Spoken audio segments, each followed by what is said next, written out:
guys, have you ever wondered what would happen if you tried to take an SAT without reading any of the passages whatsoever? So have I, and that's why in this video, it's exactly what I'm going to do.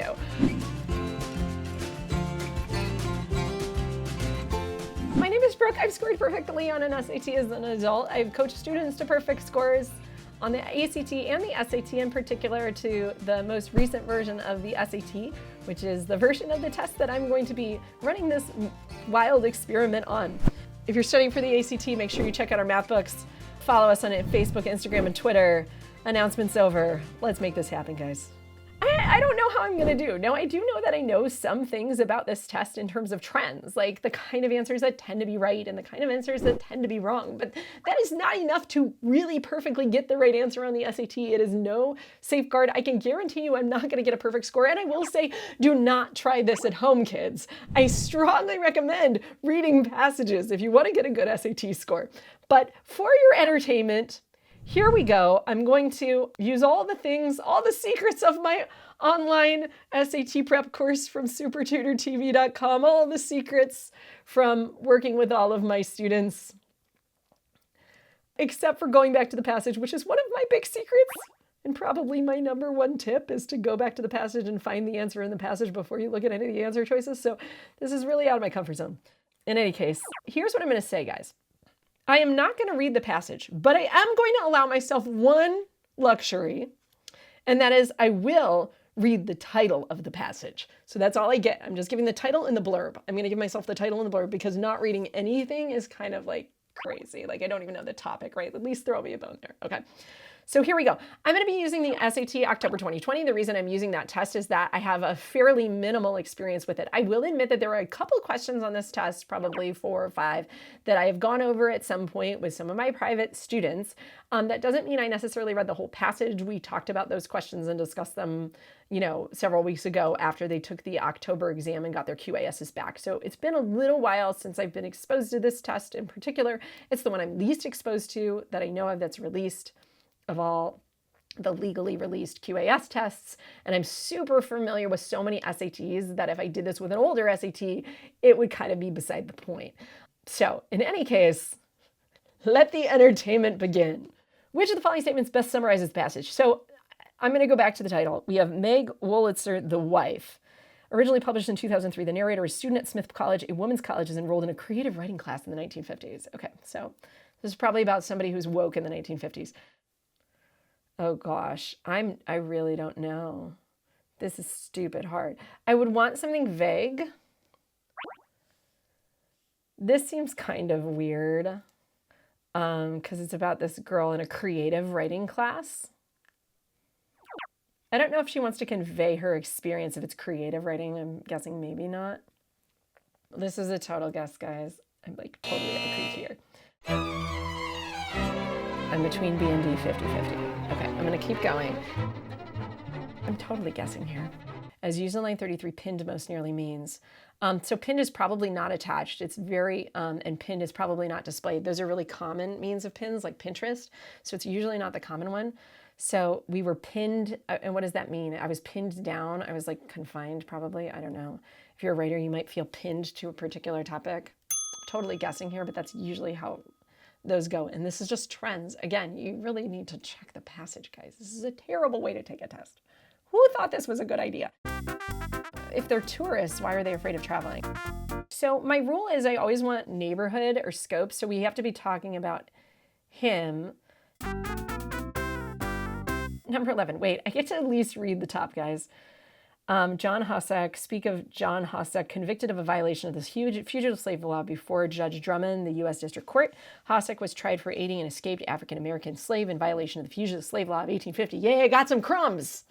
Okay. So I'm going with the least specific possible. Usually specifics are more likely to be wrong. Hossack indicates that climbing upon the United States, he identified with the Democratic Party because it welcomed newcomers, appealed to him for superficial reasons. I don't know about that. Reminded him of political parties in Scotland. That's weird. Maintained flexible positions on certain issues. I don't know. Maybe it is superficial reasons. Maybe it is that one. Because this sounds sort of like vague. From overseas, that's like specific. I also like D with no passage. Let's go with B. That superficial sounds kind of like vaguey, and like you'd have to interpret that. So a lot of times those are the answers. Profess means I profess to confess. Because this word is a little bit harder, I'm expecting it to be exactly what the, no, it could be I profess. It's either confess, I profess, they profess. It's either going to be claim or confess. I'm going to go with claim. I'm like not sure on this one. It could be either. And this is like an old passage. So sometimes in old passages, like obvious answers are right. It can be most reasonably inferred from the passage that he regards the authors of the founding documents of the United States to be well-meaning men who offered proposals they feared would be difficult to implement, ambitious men who hoped to change the world with their far-reaching pronouncements, maybe, virtuous men who intended to reflect the actual practice of important ideals. I don't know if he thinks they were so virtuous they had slaves. Calculating men who made promises that would benefit them politically. I don't think so. Ambitious men who hoped to change the world with their far-reaching pronouncements. Probably. They probably were guys who like had like good things to say. Now I'm saying this as like, I think this guy's an abolitionist from the questions. I'm gleaning everything from the questions here, people. Don't do this. Don't do this at home. But it sounds like he's like kind of into the ideals of America and he wants to be an abolitionist. He's probably anti-slavery. Spoiler alert, outside information that I do know a little bit, that cloud seeding I believe is like a kind of practice that you do in science to try to increase precipitation. And I do know that because I read too many nerdy things in my spare time. 22, main purpose of the third paragraph of passage 1. So typically in a science passage, I've got like hook, thesis, experiment setup. So I'm going to look for experiment setup. Describe a methodology that led to a new understanding. That sounds pretty good. The solution usually doesn't come this early. Gauge the success of an approach. No, that doesn't sound like a science passage. Suggest the extent of a problem has been exaggerated. Yeah, it could be true, but probably not. And this is just going off of like how most science passages map out. Usually like that kind of area is like the experiment setup. Methodology would be experiment setup. But this that sounds like an argument. I'm going to guess that one. Compared to the way in which the author of passage 1 presents Alpert's study, the author of passage 2 presents the WWMPP as being less flexible in its approach. Who's like unflexible in the way they approach something? That's weird. Less definitive. What does that mean to be undefinitive in the way that you approach something? I don't even know what that means. More relevant in its approach. What does it mean to be relevant in your approach? More abstract in its approach. Now you can be more abstract about the way you approach something.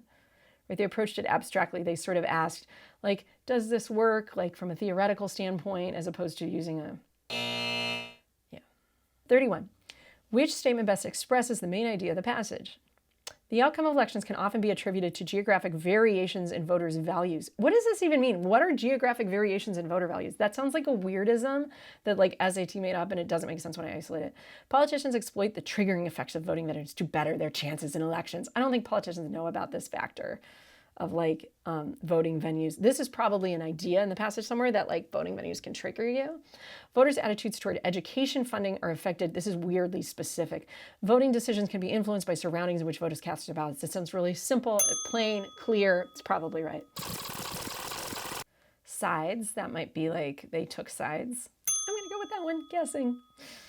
54, dramatic most nearly means. Striking, probably. This is like if we're talking about like political outcomes or something, there was a striking difference. It's probably contextually, I would think that would be it. I am going to look at the chart, you guys. I need a little bit of something. A chart never shows you why. It can be reasonably inferred from the passage that the observational studies in the early 80s were significant in part because they showed that certain island ecosystems were more diverse than the researchers previously thought. Incorporated a new method for studying. Were inconsistent.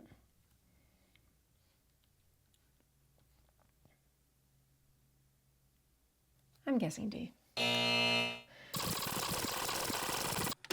49, which of the following findings, if true, would be best support the explanation presented in 71 to 74, however, alone. The survival rate of spiders was significantly higher in lizard removal enclosures than unenclosed plots. Few spider webs were found closer to the ground where lizards might have easier access.